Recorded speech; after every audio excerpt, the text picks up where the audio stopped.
اسی طرح بجائیے۔ اب تو لیپنگ نے بانسری پر ایسا نغمہ چھیڑا کہ شہزادی اور اس کی سکھیاں مست مدہوش ہو گئیں، یعنی کہ اب لیپنگ اس مزے کے ساتھ بانسری بجانے لگا کہ شہزادی اور اس کے ساتھ جو سکھیاں اس کی سہیلیاں تھیں وہ مست اور مدہوش یعنی کہ بہت خوش ہو کے دیوانے انداز میں سنتی رہیں۔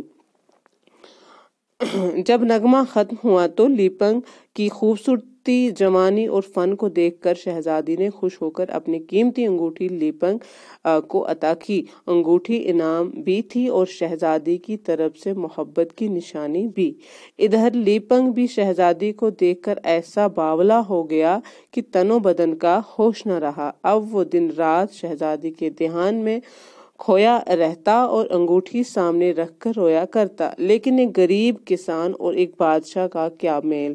کہتے ہیں کہ جب لیپنگ یہ بانسری بجانے لگا، ایک نغمہ چھیڑا اس نے اس بانسری، تو وہ مدہوش ہو گئے سنتے سنتے اس کے اس انداز کو، اور جب نغمہ ختم ہوا تو لیپنگ کی خوبصورتی، جوانی اور فن کو دیکھ کر شہزادی نے اپنی انگوٹھی ہاتھ سے اتار کے لیپنگ کو عطا کی، یعنی کہ انعام کے طور پہ دی۔ انگوٹھی انعام بھی تھی اور شہزادی کی طرف سے لیپنگ کے لیے محبت کی نشانی بھی۔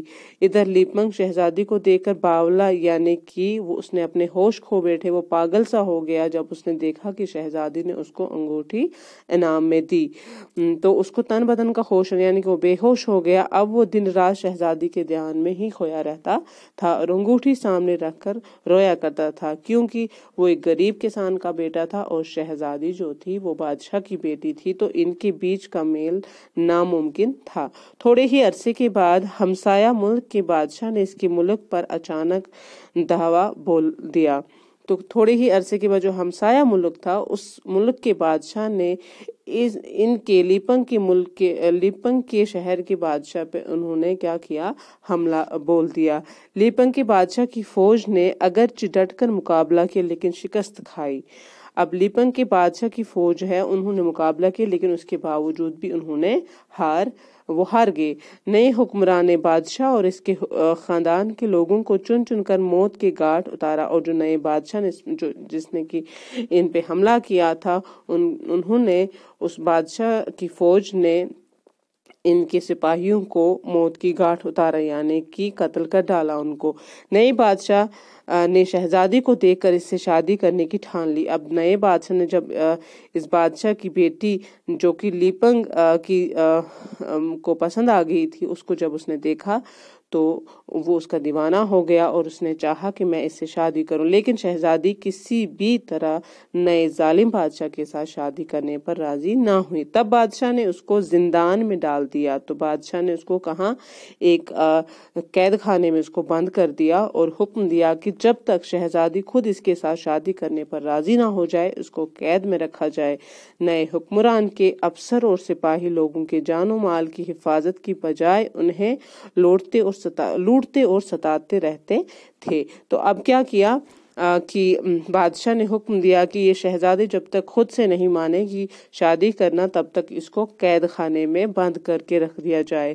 لیکن جو نیا حکمران تھا اور نئے حکمران جو تھا، یہی بادشاہ جو چاہتا تھا کہ میں شہزادی سے شادی کروں، اس نے ان لیپنگ کی جو ملک کے لوگ تھے ان پہ بہت ظلم کیے اور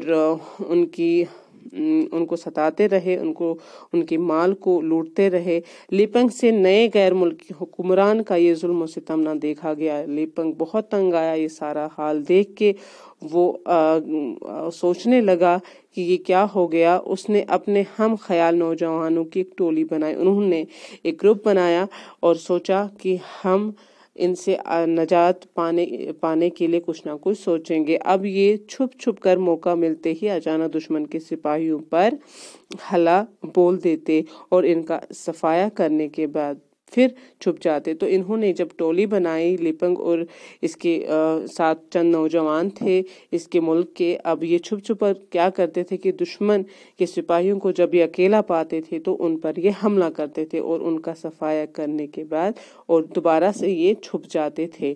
یعنی کہ لیپنگ نے اب ایک ترکیب سوچی کہ میں کیسے اس دشمن حکمران سے لڑوں گا، اس نے ایک گروپ تیار کیا اور اس میں اس نے ان کو یہ سمجھایا کہ ہمیں ان سے بدلہ لینا ہے، یعنی کہ ہمیں ان کو یہاں سے بھگانا ہے۔ تو وہ چھپ چھپ کر ان کے سپاہی جو تھے، اس حکمران کے سپاہی جو تھے، ان کا یہ صفایا یعنی کہ ان کا یہ قتل کرنا انہوں نے شروع کر دیا۔ ان کو قتل کر کے یہ پھر اپنے آپ کو چھپا دیتے تھے، یعنی کہ ان کو سمجھ ہی نہیں آتا تھا کہ وہ کہاں چلے گئے۔ تو یہ سبق کا دوسرا حصہ تھا۔ آگے کا حصہ ہم انشاءاللہ کل پڑھیں گے۔ اللہ حافظ۔